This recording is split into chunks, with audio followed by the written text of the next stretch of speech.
¿vale? Recuerden, remember that you can scan the QR for the translation so you can enter to the Zoom meeting, please.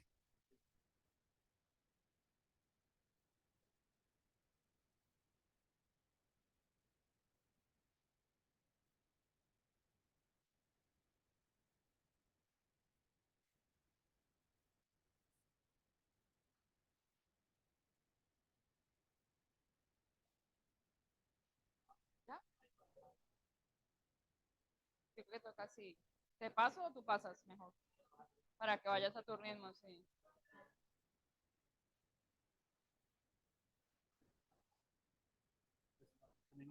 Oh, I think it was a mistake of the program because we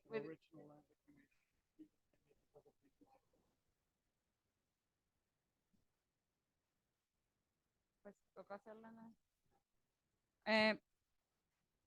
Que está en el programa como en inglés. No, no, toca hacerlo en español porque sí, porque ya todos prepararon en inglés. Okay, I think there was a mistake in the program and this panel appears to be held in English. I'm sorry for that because we are going to hold it in Spanish. So I don't know.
Entonces, pasamos a la próxima. Vamos.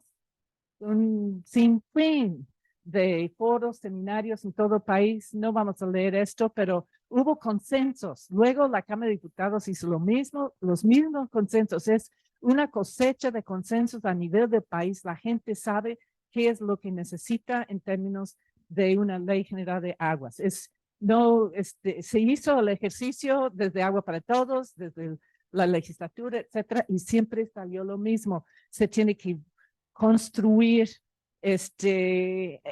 consejos legítimos, diversos desde el territorio para estar planeando y tomando decisiones sobre el manejo del agua. Pasamos a la próxima.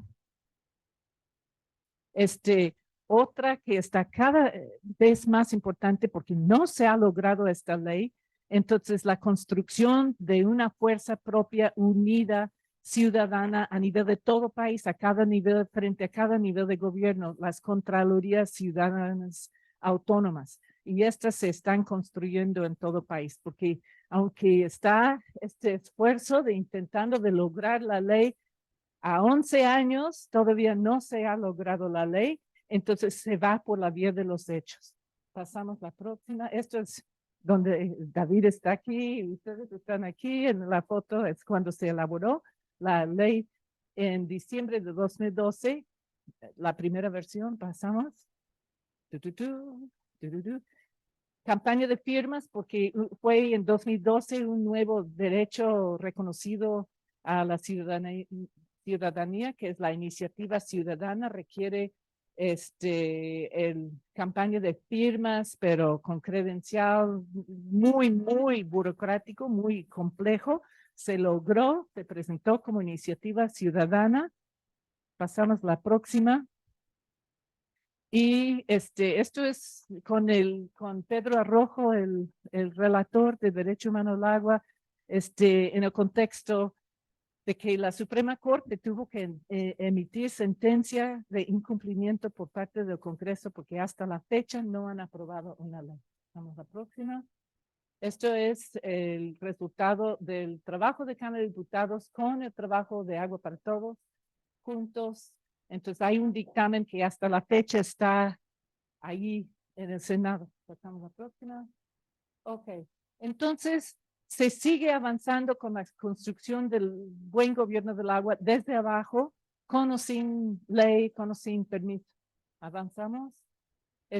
Ya se ha cumplido el año pasado el sexto Congreso Nacional Bianual de Agua para Todos, que es como esta conglomeración de movimientos que están buscando cambiar el marco legal e institucional, de verdad.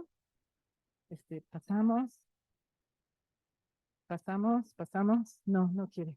Ok, y hay monitoreo, hay todo tipo de trabajo, pasamos, son imágenes, plan hídrico, y eso es una cosa, no hay sujetos sin plan, y la idea de que este movimiento pasa a la ofensiva y no nada más está esperando a ver qué megaproyecto inventan, sino pasa a la ofensiva. Esto ha sido una fuerza impresionante. Es lo que logró la victoria que obtuvimos hoy en la mañana.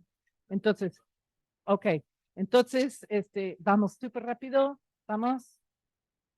Y ya ponemos todos al mismo tiempo.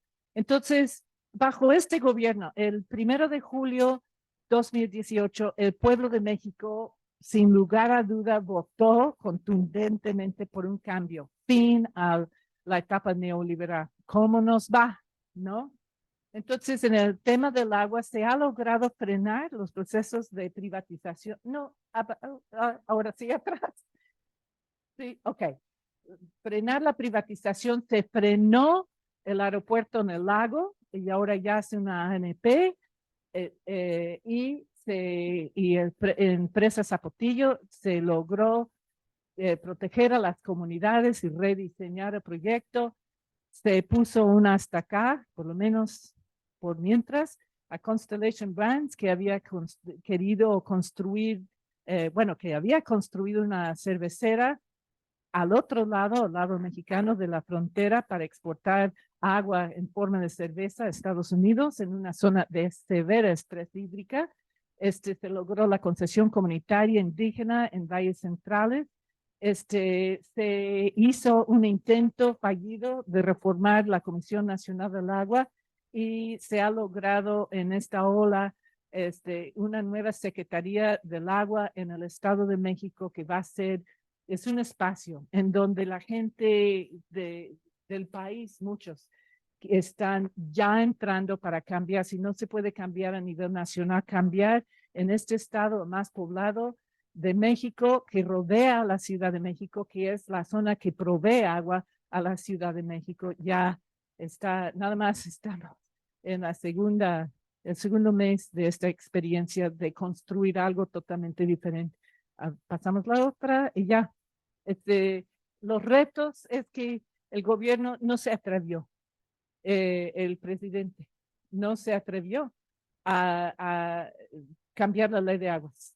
Es como lo consideró, y hay que ver, ellos tienen sus razones, pero consideró que no iba a poder ganar esa lucha, entonces no le entró. Los poderes fácticos, y estos son con sus nombres y apellidos, se ha hecho otras cosas a ellos que les va a debilitar y va a generar la posibilidad de avanzar a futuro. Los élites que controlan 33% de todas las aguas subterráneas y superficiales en el país están en distritos de riego asociados con las presas. Son pequeños grupos de poder que controlan el agua del país y dentro de la propia con agua me consta que los hidrosaurios siguen vivos. Ok, entonces creo que esto es nada más la próxima y ya. Creo, ya, sí, podemos. Sí, sí. Entonces tenemos todavía que lograr el nuevo marco legal y nueva institucionalidad. Yo sí, no, yo siento que no puede ser reformada la Comisión Nacional del Agua. Y lo que está en el centro de todo es quiénes van a decidir sobre el agua y con base en qué criterios.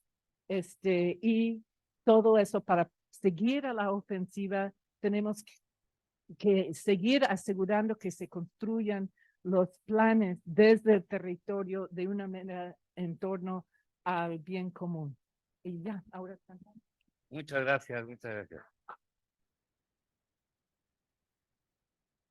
Le damos la voz entonces a... Bueno, buenas tardes a todos y nuevamente gracias por permanecer aquí después de ese accidentado inicio. Les agradecería si colocan mi presentación, por favor.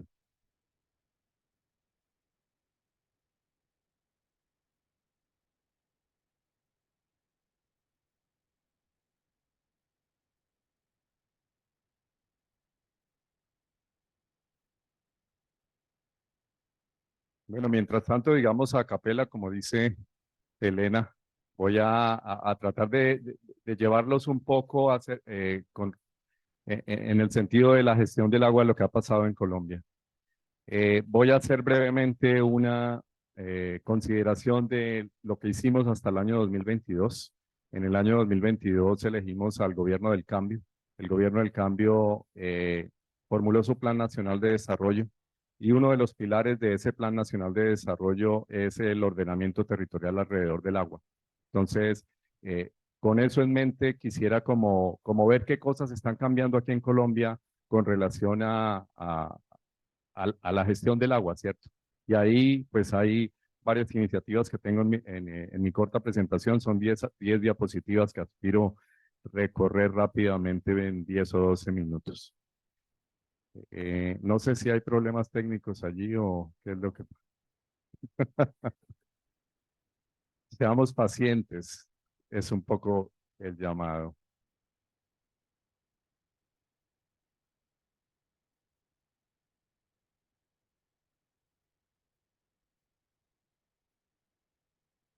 Eh, no,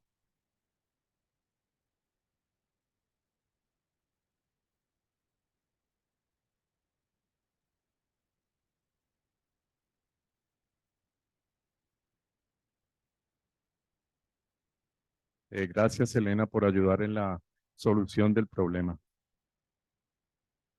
Yo soy profesor asociado en la Universidad Nacional de Colombia en el Departamento de Ingeniería Civil y como tal voy a hablar desde el punto de vista técnico, o sea, yo soy un técnico. La siguiente, por favor. Un breve contexto acerca de Colombia. Somos un país más o menos la mitad del área de México. Tenemos un uso del suelo fundamentalmente en bosques, el 53%, agricultura en 45% y otros usos en el 2%, una población de más o menos 52 millones de habitantes. Y tenemos una oferta hídrica que en términos generales uno podría decir que es rica. Somos un país relativamente rico en términos de agua. Si nos comparamos con el promedio mundial, tenemos 6 veces el promedio mundial en oferta de agua. Y si nos comparamos con el latinoamericano, tenemos casi 3 veces. En términos de matriz de generación eléctrica, tenemos unas 2/3 partes de capacidad instalada en energía hidráulica, 31% en térmicas y 3% en otras fuentes de energía. La anterior, por favor. En el mapa lo que ven es la disponibilidad de agua para un año normal. En Colombia estamos muy influenciados por fenómenos macroclimáticos, siendo el fenómeno del Niño quizás el más relevante. Pasamos de épocas de inundación a épocas de sequías y el mapa lo que muestra son las condiciones normales. Allí ven sobre la parte occidental en el Pacífico colombiano tenemos una enorme disponibilidad de agua de hasta 6.000 milímetros de escorrentía. En la parte de la Amazonía y la Orinoquía en colores verdes tenemos entre 1.500 y 2.500 milímetros de escorrentía disponible y donde habitamos los colombianos mayoritariamente en los valles interandinos están en color rojo y amarillo. La zona Caribe donde está sucediendo este evento también está en color rojo, indicando que tenemos disponibilidades de menos de 800 milímetros. Entonces quiere decir eso, que si bien es cierto tenemos una oferta grande, la oferta, creo que se le acabó la pila. La oferta es bastante heterogénea, ¿cierto? Por un lado, y eso quiere decir que hay algunas zonas con escasez de agua. La siguiente, por favor.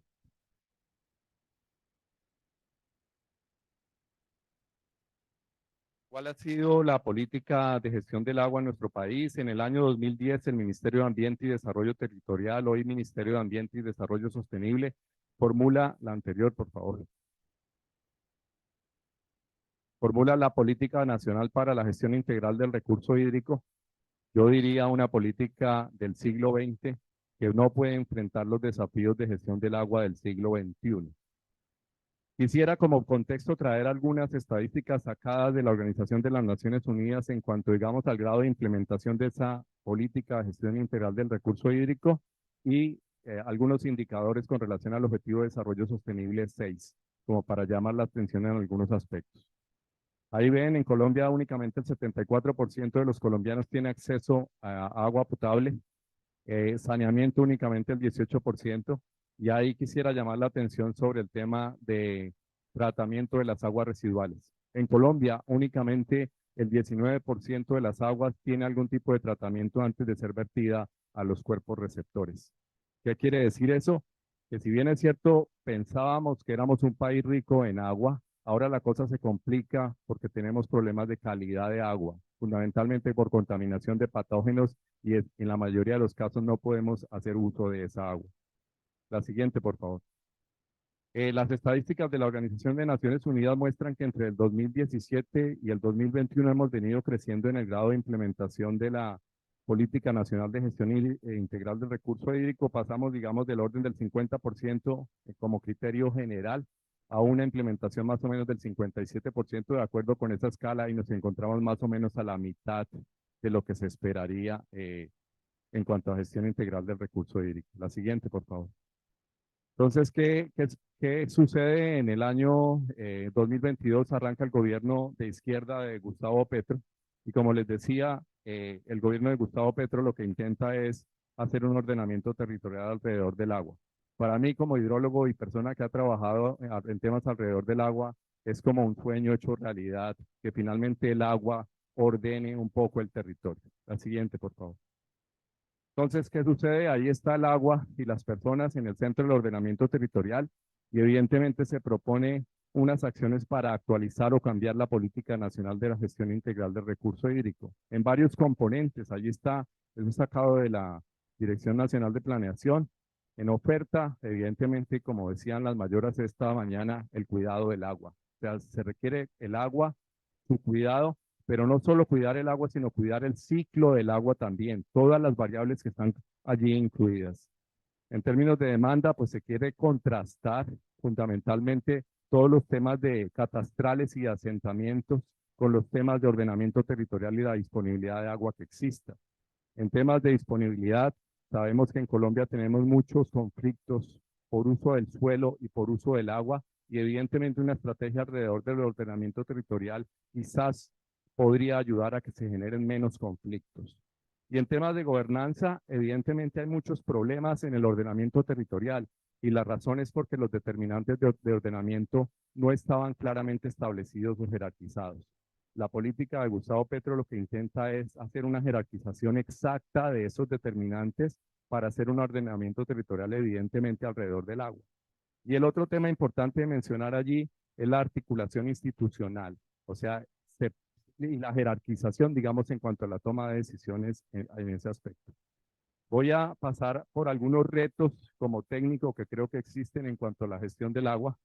Como les decía, pasamos de sequías como la ocurría en el año 2016 y la que estamos enfrentando en este momento en el 2023 por efectos de la ocurrencia del fenómeno del Niño, a inundaciones entre el 2017 y el 2020.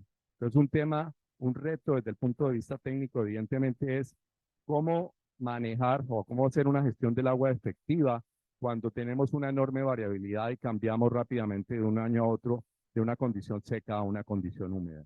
La siguiente, por favor. El tema de cambio climático y variabilidad climática, ahí traigo un mapa sencillo en donde muestro que las temperaturas evidentemente en los próximos años van a cambiar sobre Colombia fundamentalmente en la periferia. Y la precipitación pues va a ser más grande en el centro del país y menos intensa o de menor cantidad sobre la periferia. Ahí la parte caribe donde nos encontramos en este evento, evidentemente va a sufrir por disminuciones en la precipitación. La tercera comunicación de cambio climático del IDEAM dice que el 100% de los municipios de Colombia va a tener afectaciones importantes por cambio climático y ahí hay un reto importante en cuanto a gestión del agua. La siguiente, por favor. En términos de cambio en cobertura y evidentemente entendiendo que los bosques son reguladores del agua, ¿cierto? Esos son mapas sacados de Global Forest Watch. El de la izquierda es del año 2001 y el de la derecha es del 2022. Las zonas color magenta lo que muestran es los cambios en cobertura, la pérdida de bosque primario húmedo en ese periodo, que corresponde más o menos a 2 millones de hectáreas y representa más o menos el 4% del bosque existente en Colombia. Pero fíjense que el cambio en cobertura no es solo en la cuenca amazónica, al suroccidente de Colombia, sino es también en la parte central, en la parte de la cuenca Magdalena-Cauca, que es la que suministra el agua para todos los diferentes usos que hacemos 80% de la población colombiana. La siguiente, por favor. Y este es el último reto que yo identifico. La gráfica lo que muestra es cómo han cambiado el número de estaciones que registran precipitación en esa importante cuenca, la cuenca Magdalena-Cauca, a través del tiempo. Ustedes ven, en los años 80 teníamos del orden de 1.500 estaciones registrando precipitación y en la década del 2010 ese número de estaciones se redujo a más o menos de 900 estaciones. Este no es un patrón único para Colombia. En general, tanto entre los países del norte como los países del sur, el número de estaciones que registran datos ha venido decreciendo importantemente. ¿Y qué trae eso? Pues que en algunos casos estamos tomando decisiones casi con los ojos cerrados, porque no tenemos información suficiente para tomar decisiones y debemos recurrir a ese criterio de la precaución ambiental para tratar de evitar, digamos, desastres ambientales. Esto es como para provocar un poco la discusión más adelante, es mi última diapositiva. Ese Plan Nacional de Desarrollo del presidente Gustavo Petro y que se llama Colombia Potencia Mundial de la Vida, trae varias iniciativas. Una es los consejos territoriales del agua. Entonces, allí lo que se pretende es impulsar la participación ciudadana y darle voz a aquellos que fueron excluidos o han sido excluidos a través del tiempo en la toma de decisiones con relación al manejo del agua. El segundo tema, gestión comunitaria del agua y del saneamiento básico, tiene que ver con que los gobiernos previos siempre persiguieron, por ejemplo, todos los temas de acueductos veredales. Ahora el gobierno Petro impulsa esa gestión comunitaria del agua, haciendo transferencia tanto técnica como financiera para que las organizaciones de base sean capaces de mejorar, digamos, el suministro de agua en las zonas rurales. Lo tercero, la garantía del acceso al agua y el saneamiento básico. El presidente Petro en el año 2012 impulsó en Bogotá un concepto que llamamos el mínimo vital, derecho humano al agua. Para estratos, nosotros en Colombia, para quienes no saben, estamos estratificados del estrato 1 al 6 y del estrato 1 al 3, ese mínimo vital en Bogotá garantiza para cada usuario del acueducto 6 metros cúbicos por mes de forma gratuita. Lo cuarto, hay una articulación entre la gestión del agua, la transición energética y el derecho humano a la alimentación. Técnicamente hablando, todo el tema del nexo agua, energía, alimentos, y ahí yo incluiría también biodiversidad. Y el último punto importante de la iniciativa tiene que ver con el Plan Nacional de Conocimiento Geocientífico. Decían esta mañana en una sesión a la que asistí de minerales críticos, que uno de los problemas que enfrentamos en muchos de los países latinoamericanos y quizás en los países del sur en general es que no conocemos nuestro territorio. Impulsar ese Plan Nacional de Conocimiento Geocientífico, a mi modo de ver, es bien importante si queremos mejorar la gestión del agua. Con eso termino y le paso la palabra a Salvador para que siga moderando. Gracias. Muchísimas gracias, David. Interesantísimo, qué mesa tan interesante. Vamos a dar paso entonces a las preguntas que acordamos previamente con nuestros amigos especialistas.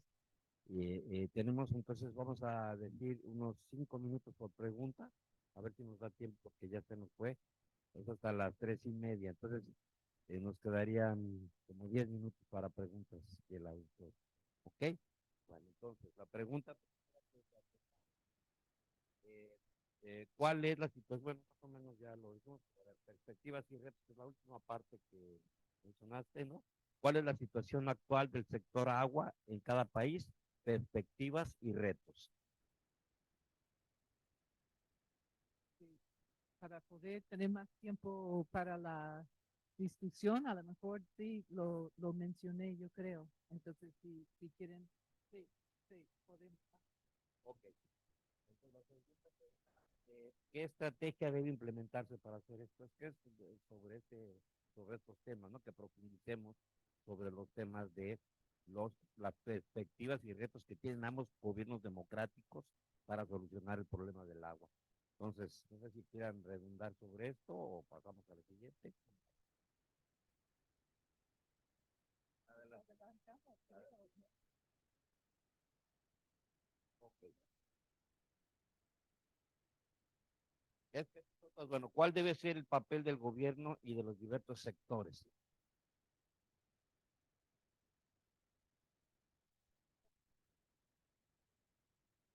¿Qué meta específica debe plantearse al próximo gobierno y al actual? Bueno, entonces más o menos fueron las presentaciones. ¿Por qué no pasamos pues a las preguntas? ¿Quieren ustedes preguntas del público para que les ponentes?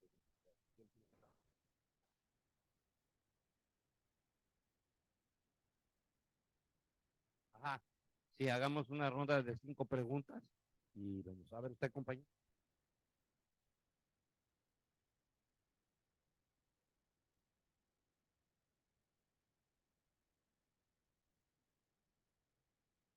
Hola, buenas tardes a todos y todas. Bueno, con Elena nos vimos en la mesa anterior. Yo también he tratado estos temas del agua en Colombia. Yo me he especializado en el tema de la gestión comunitaria del agua. Bueno, las presentaciones me parecieron muy interesantes. Creo que alimentan pues la discusión como a un nivel un poco más latinoamericano, ¿sí? Bueno, yo decía que, bueno, nos vimos con Elena en la mesa anterior, que yo también me he especializado en este tema de la gestión comunitaria del agua y que, bueno, me parece muy interesante, digamos, como contrastar estas dos perspectivas de Colombia y México.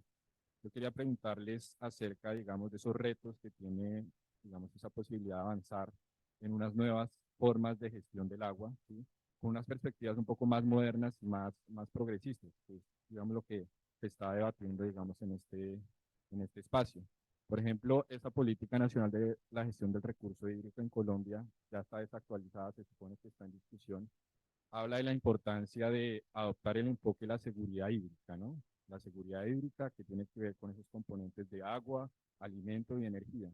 Pero me parece que deja de lado la discusión de la justicia ambiental, ¿sí? Creo que el tema de la discusión de la justicia ambiental es muy importante. Si nos remitimos inclusive a la política misma, se dice que se debe dar prioridad a los usos del agua ligados al consumo humano y doméstico. Pero en la práctica eso no es lo que pasa. En la práctica lo que pasa es que los usos prioritarios sean actividades ligadas al extractivismo. Yo quería ver, digamos, cómo lo ven ustedes desde su perspectiva, ¿sí? ¿Cómo ampliarían, digamos, un poco esa discusión de la seguridad hídrica?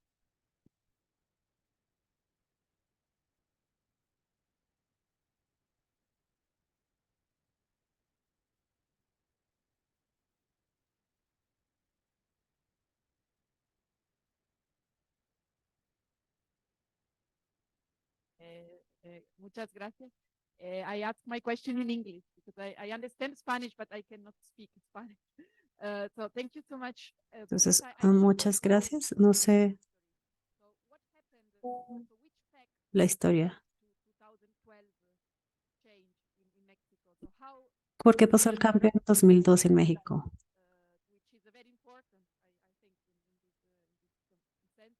Lo cual es muy importante. Disculpas, el sonido está bastante malo y la intérprete no puede interpretar de esta manera. agua. Do you think it will be a concrete result or it's just kind of greenwashing? So wishful project, but not complete because, or well, is there a connection to actual community initiatives which are really from the community, or it's just something that they put in the plan for marketing? Disculpas, estamos esperando que podamos tener sonido desde la interpretación para poder continuar interpretando. Gracias. Me han parecido muy interesantes ambas. Quisiera simplemente contribuir con algunos elementos. Una diferencia entre México y Colombia es que en México dependen más del agua subterránea hoy que en Colombia. Y ese es un reto bien grande que tenemos. Y una mención que quería hacerle Elena, en el 2006 con Agua, construimos y la Organización Meteorológica Mundial construimos ISAAC, el Índice de Sostenibilidad Ambiental del Agua en las cuencas, y lo probamos en la cuenca Lerma-Chapala. Lo lindo de eso fue que tuvimos una parte de consulta en la cuenca alta, media y baja. Valdría la pena, si quiere Elena, yo le mando el documento, porque vale la pena retomarlo, porque fue un ejercicio muy bonito en donde se hacía el ciclo completo del agua. Con mucho gusto lo pondré a disposición. En el caso de Colombia, el profesor Erasmo, también una contribución muy respetuosa, precisamente admirando lo que él ha planteado, y es, primero que todo, no hemos realmente evaluado suficientemente bien. Siempre planteamos que el Amazonas, que la deforestación del Amazonas, y decimos que esas son las ratas de deforestación más grandes que hay, pero porque ya el Caribe y los Andes fueron deforestados, entonces ya no tienen que deforestar mucho, que digamos, pero el problema que tenemos es muy serio en los Andes y el Caribe. Queda solo 2% del bosque tropical seco. El Caribe, en este departamento en el 2020, que fue un niño muy moderado, 39,000 reses se murieron, 39,000 cabezas de ganado, ¿sí? Nosotros no hemos ponderado el defecto de las cifras que tiene el IDEAM. Yo trabajé allí, es que siempre estamos diciendo, miren la deforestación que está pasando, pero es que no contamos lo que pasó ya. Y ahí tenemos un problema muy serio en la zona andina. Acuérdense que los meteorólogos brasileños nos están diciendo que el 40% de la lluvia es vertical, es decir, depende de la cobertura que haya, y tenemos un problema muy serio en la zona andina.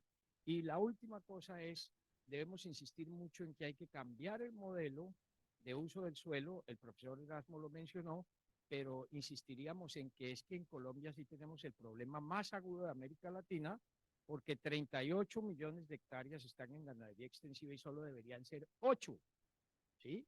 Mientras que en agricultura tenemos solo 6 y deberían tener 25. Ahí es donde tenemos que atacar de fondo el problema.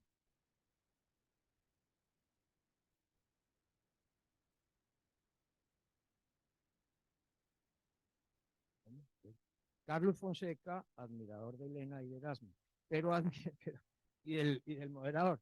Carlos Fonseca, soy de la Corporación Simbiosis y del Fondo de Adaptación en Colombia, el Fondo de Adaptación al Cambio Climático, que es del Ministerio de Hacienda, porque fue diseñado para atender a los damnificados por el fenómeno de la Niña 2010-11, pero ha tenido que alargarse un poco.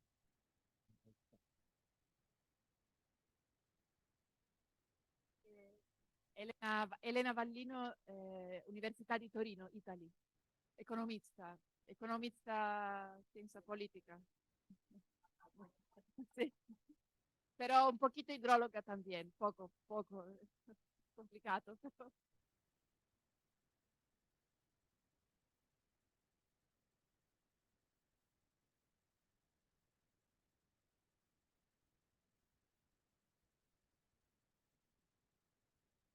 Está bien. Buenas tardes. Bueno, entonces yo soy Fabrice Moisson, estudiante de doctorado en la Universidad Paris-Saclay y haciendo parte de mi doctorado acá en Colombia. Tenía una pregunta justamente sobre este tema del este plan para Colombia. Bueno, dos preguntas de verdad.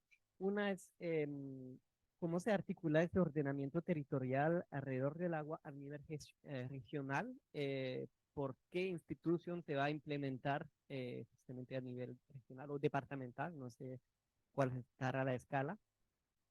Y la otra pregunta que tengo es, llamó la atención sobre el tema de información hidrometeorológica y me pregunto si este plan nacional trae cambios en temas de cómo se genera información o se prevé traer cambios en temas de generación de información meteorológica o hidrometeorológica y por cuál modelo, porque también habló de gestión comunitaria y creo que justamente en ese tema el IDEA es liderando una iniciativa como ejemplar en ese tema en la región de Caldas y a saber si modelos de gestión de información como lo de CIMAC que encontramos en Caldas son cosas que podemos esperar ver o desarrollarse por parte de ese plan.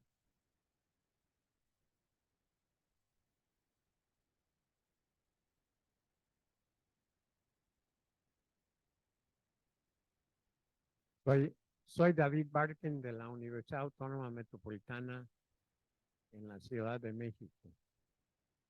Las dos presentaciones hacen evidente que el gobierno puede jugar un papel muy importante en la formulación de la sociedad civil en la participación en el diseño del uso. Yo con su presentación me quedé muy impresionado. Usted está diciendo que hay un cambio dramático en Colombia a raíz de la elección de Gustavo Petro. Mi pregunta es, ¿hay el respaldo de base para la implementación de esta legislación y los cambios en el marco gestionario que usted está describiendo?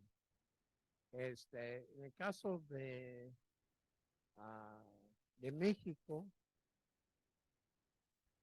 te incito a explicar, a reflexionar de por qué, a pesar de un gobierno que fue abrumadoramente elegida, no fue capaz de hacer que la iniciativa ciudadana de la ley general del agua fuera promulgada.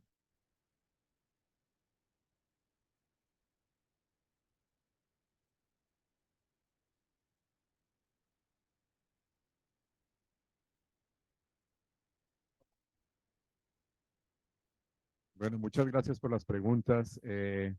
Muy interesantes todas ellas. Voy a intentar abordarlas rápidamente en el orden en que las formularon. Entonces, el primero es de Lucas con relación al tema de los usos del agua. Yo ahí quisiera conectar la gestión del agua nuevamente con el ordenamiento territorial, cosa que a mí me parece fundamental. Y en Colombia, ¿qué ha sucedido? De los 1000 municipios que tenemos, cerca del 90% de ellos tienen planes de ordenamiento territorial desactualizados o no vigentes. Y cuando uno se pregunta por qué sucede eso, evidentemente hay muchas razones, ¿cierto? Pero a mi modo de ver, una de las razones importantes es que los determinantes no han sido claramente jerarquizados. Y una de las propuestas o de las iniciativas que tiene el gobierno de Gustavo Petro es evidentemente jerarquizar en su orden esos usos, empezando por el uso, digamos, de protección, de preservación y cuidado del agua, ese sería el fundamental, ¿cierto? Luego vendría la protección o el uso de los terrenos destinados a garantizar el derecho a la alimentación, por ejemplo. Luego todo el tema de patrimonio cultural, digamos, tanto a nivel de la nación como regional como local en relación con el agua. ¿Y eso qué quiere decir? Que evidentemente ahora cuando se haga un nuevo plan de ordenamiento territorial o se traten de organizar esos planes de ordenamiento territorial, esos determinantes van a jugar un rol muy importante. Entonces, a mi modo de ver, establecer la protección y el cuidado del agua, y como decía en mi presentación, no solo del cuidado del agua, sino del cuidado del ciclo del agua, a mi modo de ver resulta fundamental, y yo estoy muy de acuerdo con esta estrategia. La segunda pregunta, permítanme, se me apagó.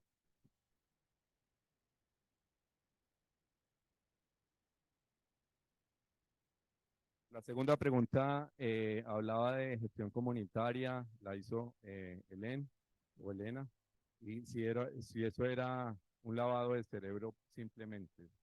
Yo, digamos, confío en que sí es una iniciativa bien lanzada, ¿cierto? Es una iniciativa en donde se planea apoyar a las organizaciones de base y se planea, digamos, apoyarlas en muchos aspectos, por ejemplo, en los aspectos legales. Esas organizaciones de base ya no van a tener que inscribirse en las cámaras de comercio como lo exigía la norma anterior. Tampoco van a tener, por ejemplo, cargas tributarias de renta ni esos tipos de aspectos, y eso mejora la situación. Algo interesante de considerar, esas gestiones comunitarias cuando captan, digamos, litros de agua no muy grandes, tampoco van a requerir concesión de agua. Y adicionalmente el gobierno va a dar unos subsidios a aquellos usuarios que no reciben otro tipo de subsidios para garantizar, digamos, que esa gestión comunitaria del agua se haga de manera importante. Una de las cosas que me preocupa es el tamaño del presupuesto destinado a ese ordenamiento territorial y a la gestión del agua. Si uno desglosa qué cantidad de presupuesto se va a ir en ese tema, es únicamente el 2.5% del presupuesto grande, que son 13.000 billones de pesos. La parte grande se va en temas de seguridad ciudadana y justicia ambiental. Entonces, evidentemente, si entiendo bien, no es un lavado de cerebro. Sí, digamos, los recursos yo los veo escasos para hacer todo eso que se quiere hacer en el territorio. Lo otro que podría contestar al respecto es, se permite la conformación de nuevas organizaciones comunitarias de base para, por ejemplo, toda la comunidad étnica, los raizales, los campesinos, los indígenas, los afros. Ellos van a tener la posibilidad de organizarse para hacer gestión comunitaria del agua, y el gobierno los va a respaldar con todo lo que he mencionado para las organizaciones existentes. No sé si me estoy tomando mucho tiempo o va bien. La tercera dice, bueno, esto más un comentario de Carlos Fonseca, a quien agradezco su intervención. ¿Cómo se articula la gestión del agua a nivel territorial? Creo que era la siguiente pregunta, no sé si la entendí bien. Y el tema de información hidrometeorológica, ¿qué hacer? Quisiera comenzar por el tema de información hidrometeorológica. Ustedes vieron en mi presentación que la iniciativa del gobierno Petro formula crear un programa o un plan nacional de conocimiento geocientífico. Pero ese plan de conocimiento geocientífico está más orientado hacia los temas de minería e hidrocarburos. Y la razón de eso es que está en cabeza del Ministerio de Minas y Energía y está delegado al Servicio Geológico Colombiano. Entonces quiere decir que vamos a entender más de amenazas geotécnicas, de reservas de cierto tipo de metales, dónde están los hidrocarburos, pero vamos a entender poco en relación con el tema del agua. Entonces ahí, a mi modo de ver, sí el plan se queda cojo en el sentido de que en temas del agua no existe mucho. ¿Qué hacer? Mi respuesta sería, por una parte, tenemos que consolidar la red de monitoreo que tenemos, impulsarlas evidentemente, porque esa es la manera de ganar conocimiento y de un poco probar las iniciativas que colocamos en el territorio, ¿cierto? Pero yo soy de la idea de que eso se debe mezclar o combinar de algún modo con un monitoreo participativo en las comunidades. Ya tenemos mucho que aprender de las comunidades y quizás, digamos, no lo estamos haciendo tan bien. El IDEAM, pertenezco al comité académico del IDEAM, somos 6 profesores colombianos que un poco como que apoyamos las decisiones del instituto, o no apoyamos, digamos, un poco como damos algunos comentarios acerca de eso. Siempre les he dicho, ustedes tienen un sistema de información oficial y dicen que tenemos que tomar decisiones únicamente con la información oficial. La información de esas comunidades resulta ser información no oficial, que es tan útil como la otra, pero que evidentemente no va a ingresar a los bancos de información como el sistema de información del recurso hídrico en Colombia o el sistema de información ambiental colombiano. Allí tenemos un enorme reto. Y el otro es, digamos, yo pertenezco al sector académico, me muevo en los últimos 25 años, lo que he hecho es hacer docencia e investigación, y yo creo que allí los docentes e investigadores tenemos mucho que aportar.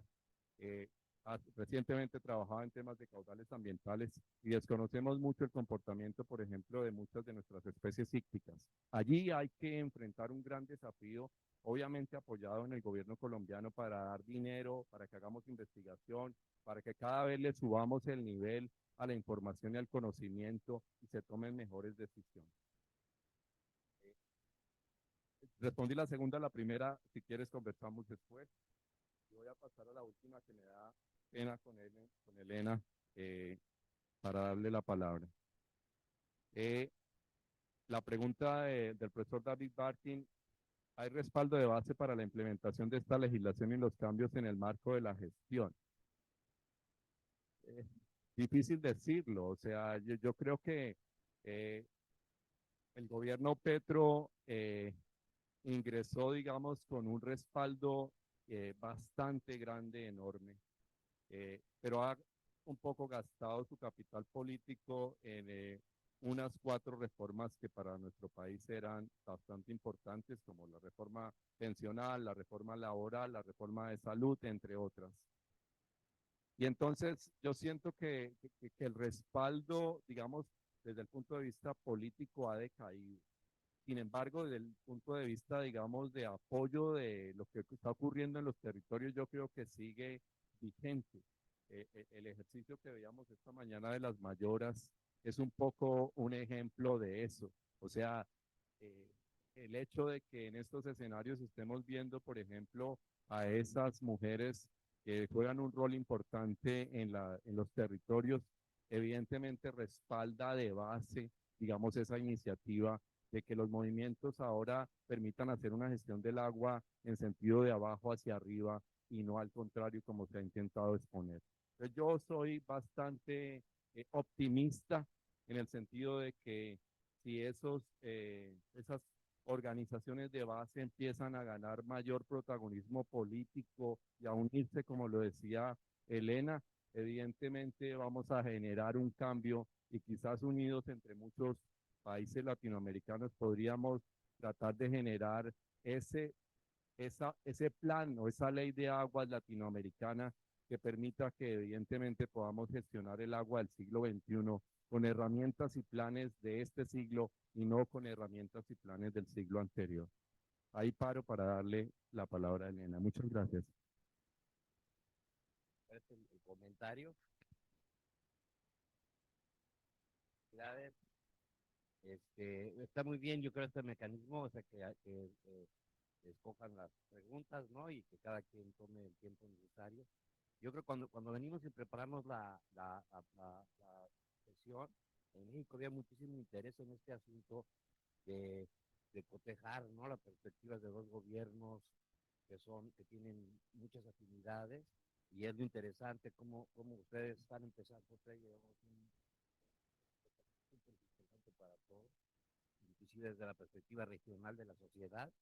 Yo como presidente de la Sociedad Mesoamericana y del Caribe, estoy en el Caribe aquí ahorita, ¿no? Y estamos viviendo un montón de cosas que no sabíamos y que ustedes que quizá ya lo vivimos, Elena, y que no les podemos explicar. Está muy bien la Bueno, entonces, desde el inicio en esto, yo siento ahorita como esto es un gestal, donde espero que estoy tocando todas las preguntas, pero como la enorme crisis que enfrentamos ahorita en México encrudece la batalla entre paradigmas. Y un paradigma es los tecnócratas hidrosaurios, la hidrocracia. Ellos sí saben y nadie más entiende, entonces el gobierno central tiene que imponer porque solo ellos saben que es mejor para todos. Esto incluso existía antes de ¿no? El Estado benefactor, existía antes del neoliberalismo, pero bajo el neoliberalismo era un grupúsculo asociado con intereses privados que así que ponían túneles y acueductos, trasvases y todo eso por nuestro bien. Y nosotros como que no, meros mortales, no tenemos para qué ni opinar. La ley general de aguas, yo siento cada nuevo proceso de estos cambios son cambios también que terminan encarnados por personas en particular, ¿no? Que son, ¿no? En este caso, Andrés Manuel López Obrador, que tiene este sentido no a la privatización, ciertos valores muy claros. Hay otros aspectos que uno podría decir son un poco siglo XX, ¿no? Combustibles fósiles, grandes obras hidráulicas, etcétera. Entonces, eso es uno que llegó y tiene 11 megaproyectos de los grandes, de las presas y de los trasvases y de, ¿no? Y esa es la idea de hacer el bien para la población. El tema del agua no terminó permeando o generando una discusión que pudiera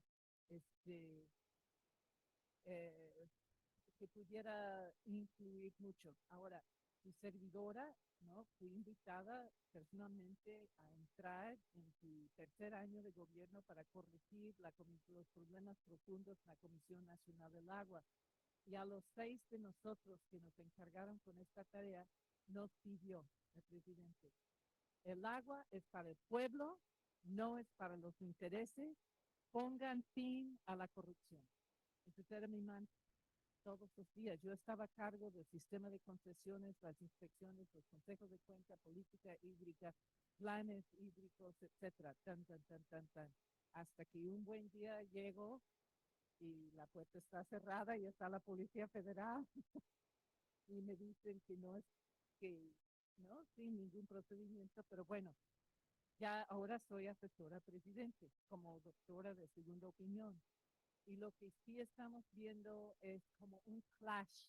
Hay intereses, hay inercias que quieren imponer una cantidad de obras y hoy en la mañana ya nos enteramos que el presidente dio instrucciones para iniciar el proceso en torno al área metropolitana de la Ciudad de México de reuso, un proyecto de importancia a nivel nacional de empezar a tomar las aguas fluviales y residuales de las grandes áreas metropolitanas, tratarlas, potabilizarlas y darles, ¿no?, giro. Entonces esto es agua para siempre, esto es algo en donde ya no estamos viendo, porque tenemos en Ciudad de México pozos a 2 kilómetros de profundidad, que con una ocupación de energéticos sacan 30 litros por segundo, imagínense, de agua fósil. Entonces, eso es, ya estamos entrando, y por instrucciones del presidente, ya estamos entrando en siglo XXI. Y esta visión también está, en Monterrey están haciendo esto, en Tijuana, en Lago Chapala, ¿no? En varias partes empezamos a trabajar la circularidad con el agua. Yo sí siento, pero sí hay cosas, por ejemplo, el sistema de concesiones.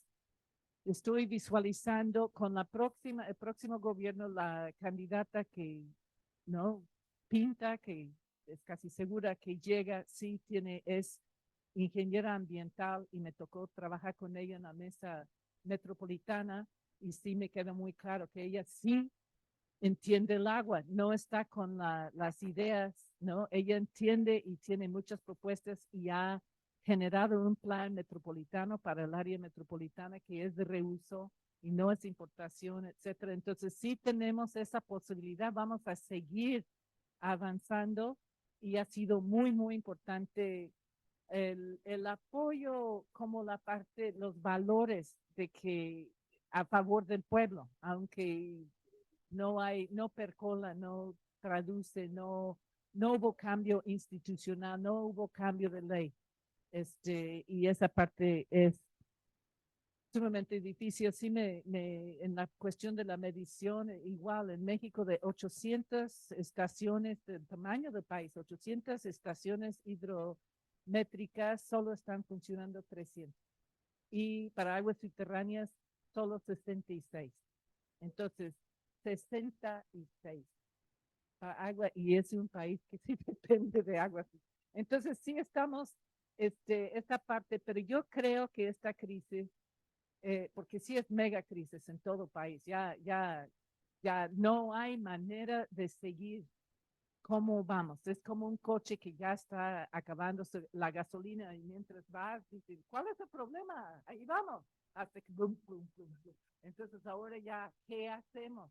Y ¿qué hacemos? Y sí nos está tocando los diálogos. Ya desde 2000, desde luego con 2009 hemos tenido los debates la nueva generación de ingenieros, hidrólogos, con Luege tuvimos un debate de 3 horas para ver si la planta de tratamiento metropolitana versus otro trasvase, ¿no? ¡Pum! Pegó la mesa y dijo, ya, lo que proponen ustedes cuesta menos y tiene más beneficios, pero vamos a hacer el proyecto que yo quiero. Entonces, eso es el momento en donde dijimos, tenemos que cambiar la ley, tenemos que cambiar quién decide, no puede ser así. Entonces, ahora sí están los debates y cada día ahora frente a las presas secas de Cutzamala, cada día son enormes debates.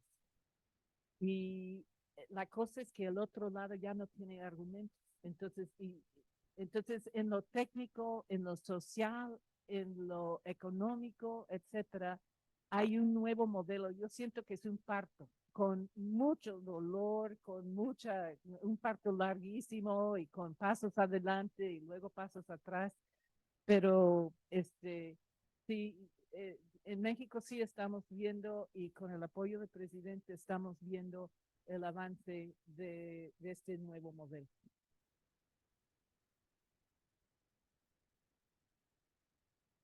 Bueno, compañeros, nos quedan 10 minutos. ¿Por qué no hacemos una ronda de 3 preguntas rápidas y que las contesten rápidamente? Había ahí una pendiente, no sé si alguien tiene ahí, ¿de ahí? ¿O usted? No, porque está.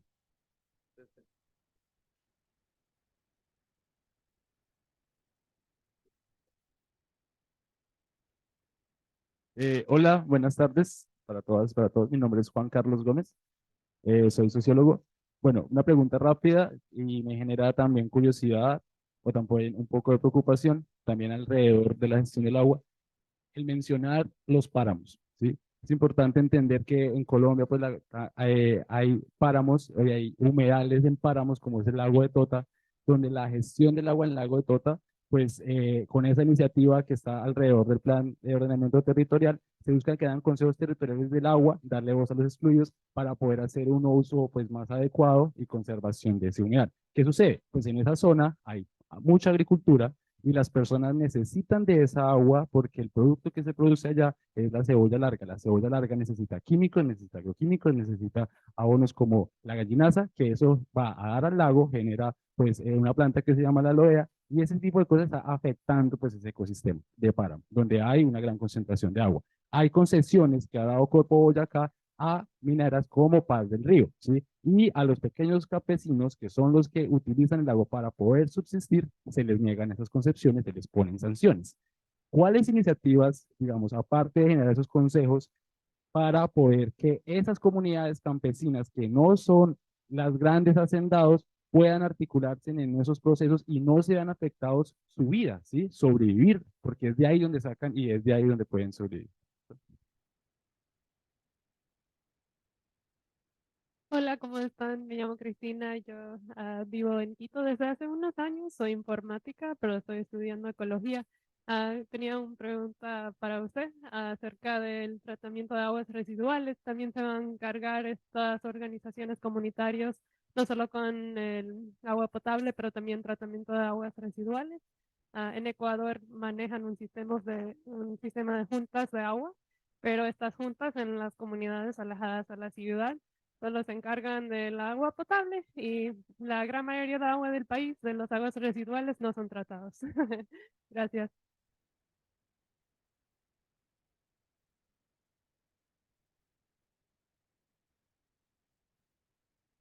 Perdón, buenas tardes. Pablo Sandoval de la Universidad de Guadalajara. Muy brevemente, eh, el agua es un recurso estratégico, indiscutiblemente.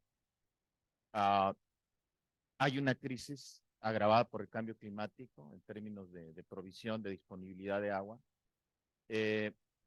La mayoría de los conflictos ambientales, en segundo lugar en conflictos ambientales a nivel mundial, tiene que ver con el agua, de manera directa o indirecta, porque otro gran grupo de conflictos ambientales están indirectamente relacionados con el uso del agua. Por supuesto que es un problema de oferta, es un problema de provisión del agua, de acceso al agua, pero no es un problema de mercado.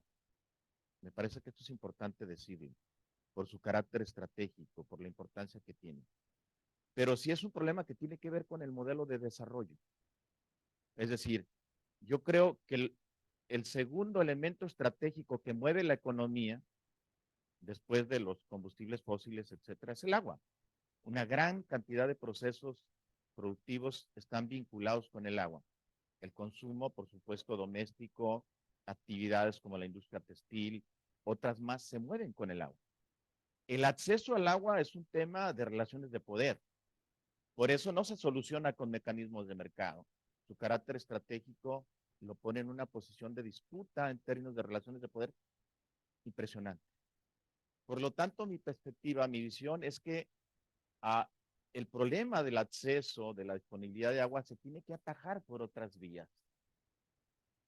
Me parece que sirve la parte institucional, por supuesto, pero ¿qué tendríamos que hacer desde una perspectiva integral de ajuste, al menos en un proceso transitivo, al modelo de desarrollo para tratar de paliar esto que parece ya no una crisis, sino un colapso en el ámbito hídrico espeluznante, que raya en lo trágico, ¿no? Eso sería mi punto.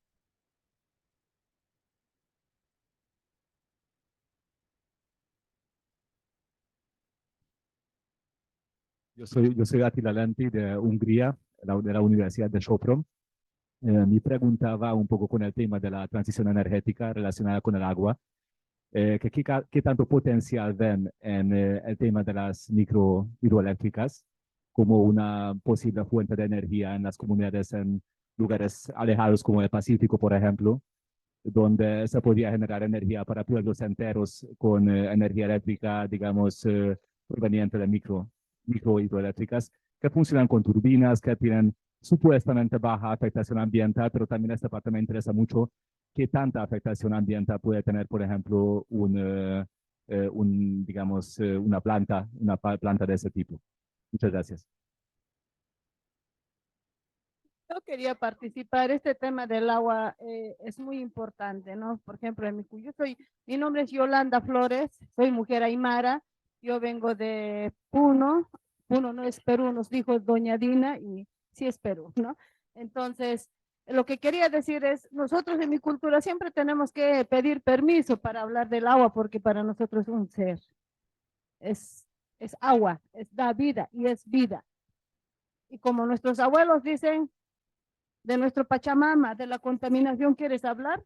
Tienes que pedir permiso, no puedes ir a hablarte porque se estás difamando también, ¿no? Entonces es nuestra manera de ver de nosotros. Y aquí quería preguntar cuando presentó cuánta agua hay, ¿no? Todo lo que son los profesionales que siempre hacen técnicamente. Y nosotros en las comunidades campesinas somos los vigilantes y los monitores. Pero cuando ensucian, contaminan nuestras aguas, no nos creen a nosotros y nos dicen, ¿quién dice? ¿Quién te dijo tú?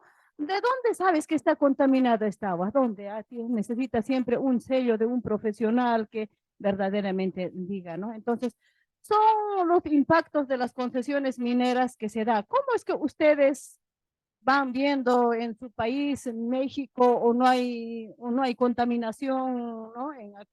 También en Colombia, las personas donde vivimos son guardianes y guardianas de nuestros apus, porque en nuestros apus está la medicina. Al lado del río, ahí está nuestra medicina. En las orillas del lago o del mar, ahí eso es lo que nos da vida a nosotros. Entonces, eso ahí va. ¿Cómo ustedes ven? Porque a nosotros hay junta usuario de agua. De la comunidad llevamos una persona bien bonito con pensamiento de una comunidad, regresa como el zorro, con otra mentalidad, y nos dice, hay que hacer, estatuto hay que poner que vamos a pagar, ¿no? Entonces, ¿cómo lo están viendo sus experiencias? Gracias.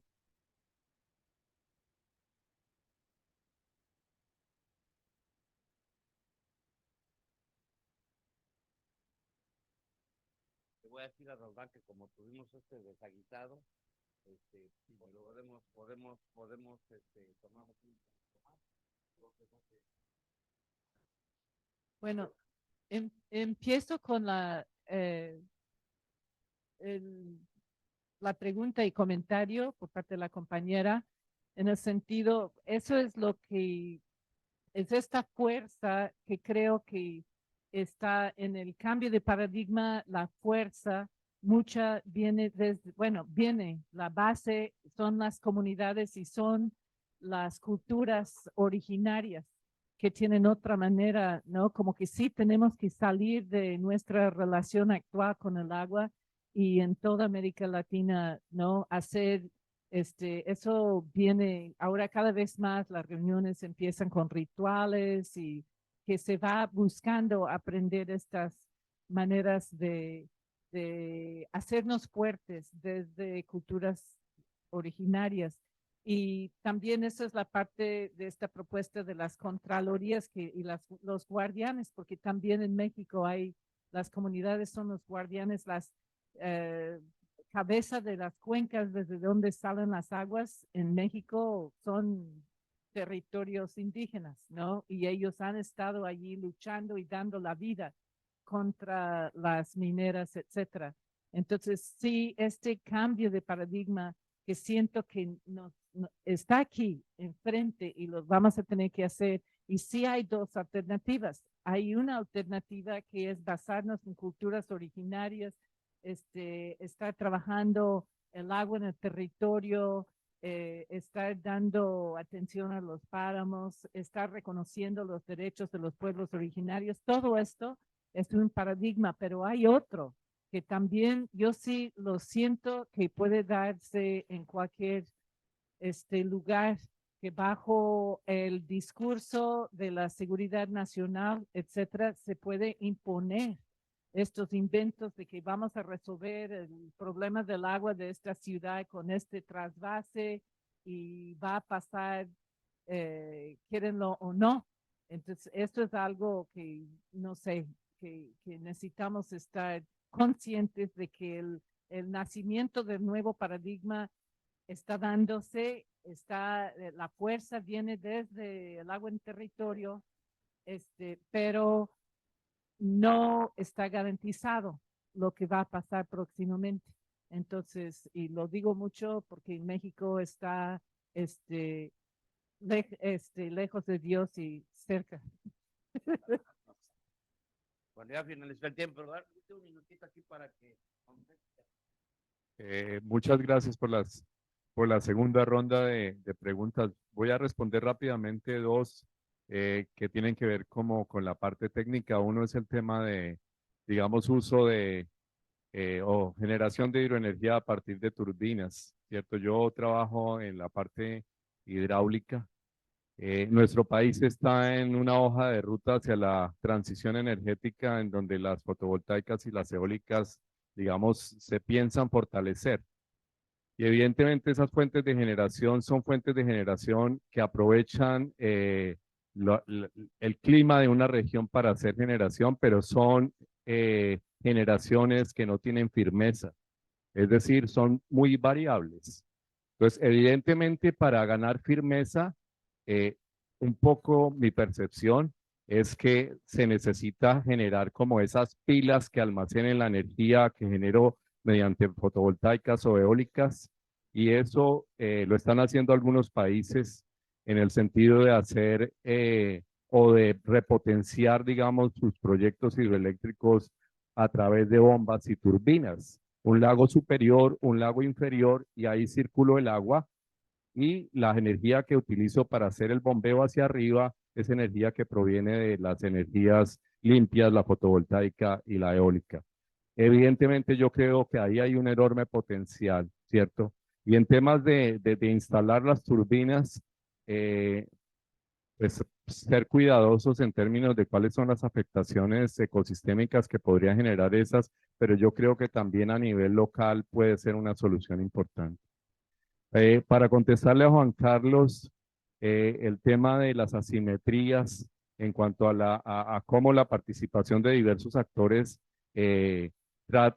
intenta resolver esos conflictos por el uso del agua.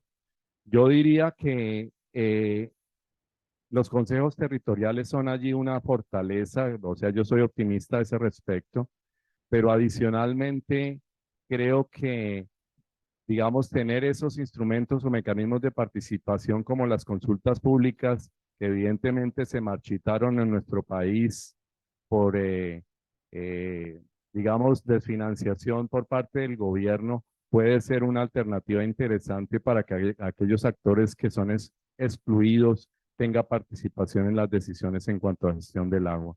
Esas son mis opiniones. Les agradezco mucho su participación y sus interesantes preguntas, y le doy la palabra a Salvador para que haga el cierre. Gracias. Pues un aplauso a nuestros dos ponentes. Muchas gracias, Erasmo. Muchas gracias, Elena. Fue excelente esta sesión, y pues nos vemos en los siguientes días. Un beso y un abrazo a todos. Gracias.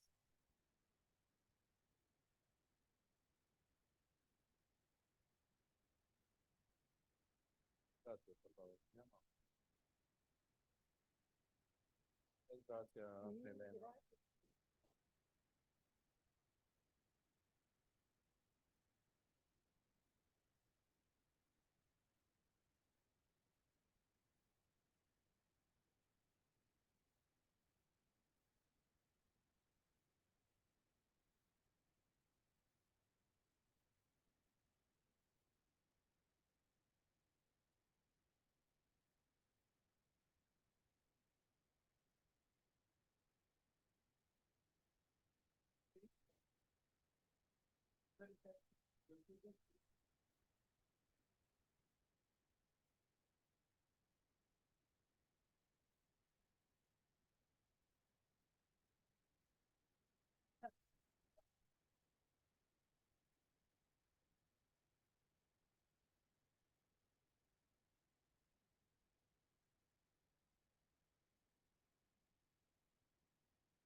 Lo que necesitamos es una representación, ¿no?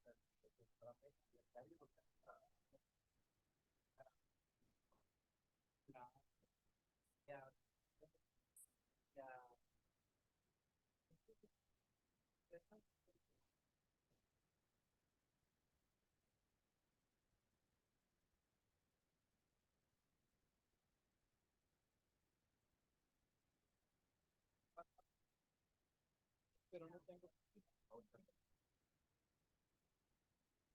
Gracias, chicos. Yo sé que me pusieron, no, se batieron como los buenos. Excúsenos por las fallas técnicas, mañana les prometemos. No, estuvo bien, yo he organizado esto, así pasa. La tecnología no tiene palabras de honor. Ajá, un trabajo, no, con la